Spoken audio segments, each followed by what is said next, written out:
तो भाई कैसा चल रहा है तुम्हारी तैयारी, जल्दी से बताओ अर्जुनाज। आप लोगों का ऑलमोस्ट 3 हफ्ते अब अपने खत्म हो रहे हैं, होने को आ गए हैं। थोड़ा बहुत देखो टफ लगना अब शुरू हो गया होगा शायद, जहां तक मुझे ऐसा लगता है थोड़ा बहुत टफ लगना शुरू हो गया होगा, है ना। कुछ कुछ चीजें जैसे मॉड्यूलस हो गया या फिजिक्स में कुछ चल रहा हो सकता है हल्का फुल्का अपने को टफनेस फील होनी शुरू हो गई होगी। तो अगर टफ लग रहा है कुछ, जैसे मैं आप लोगों का देख भी रहा था कमेंट सेक्शन में कुछ बच्चे लिख रहे थे कि सर मॉड्यूलस थोड़ा सा टफ लग रहा है। देखो पहले तो इस बात को समझो कि अगर जेई की तैयारी टफ है तो टफ तो लगना नेचुरल है, कोई चीजें नेचुरली आपको टफ लगेंगी, बट उसका सॉल्यूशन क्या है ये समझना है। देखो सॉल्यूशन क्या है, जब कोई भी टफ चीज आप पहली बार पढ़ते हो ना तो आपको वो टफ लगती है, फिर जब उसे दूसरी बार रिवाइज करते हो तो थोड़ी कम टफ लगती है, जब तीसरी बार रिवाइज करते हो तो आपको वो मीडियम लगती है, जब चौथी बार रिवाइज करते हो तब जाके आपको वो बहुत आसान इजी लगने लगती है, पांचवी बार तक जाते जाते वो तुम्हें बहुत हलवा जैसी लगने लगेगी।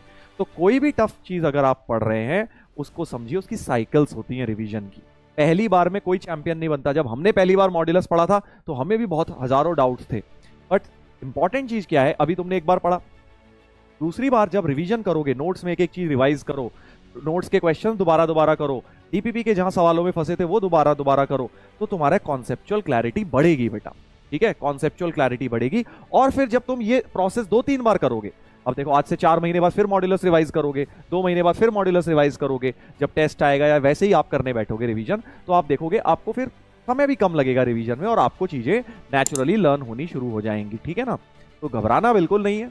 टफ है तो बिल्कुल यार देखो मेरा काम ये नहीं है कि मैं तुम्हें टफ चीज है फिर भी वो कराऊं ही ना, टफ है तो टफ है तो उसको करेंगे।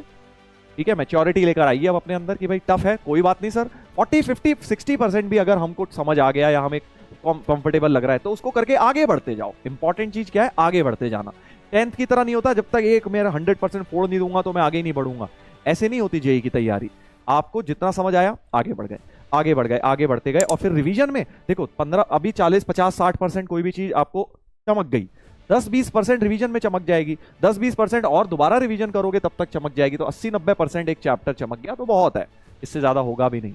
ठीक है ना, हाँ तो इस बात को याद रखेंगे सभी लोग, क्योंकि देखो अब जैसे जैसे हम आगे बढ़ेंगे टफनेस बढ़ेगी। पहली बात तो बता रहा हूं मैं आपको, क्योंकि मैथ्स एक टफ सब्जेक्ट है यार। ठीक है, इसको रिलेटिवली देखा जाए तो फिजिक्स केमिस्ट्री मैथ में सबसे ज्यादा टफ सब्जेक्ट ही मैथ्स है, तो हमें बट उसको टफ लेवल पे पढ़ना है और वो हमें आसान बनाना है। वो आसान कैसे बनेगा, धीरे धीरे बनता जाएगा जितनी आप मेहनत करेंगे।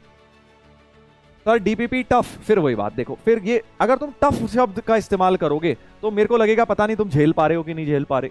भाई उस लेवल पर भी तो लेके चलना है ना तुम्हें, तो तुम्हें कभी भी ये नहीं बोलना सर टफ है, सर टफ। तुम्हें बताना है कितने परसेंट सवाल हुए। अगर तुमसे 50% हो गए तो मैं कह रहा हूं ना कोई दिक्कत नहीं है, बढ़िया है, कोई प्रॉब्लम नहीं है।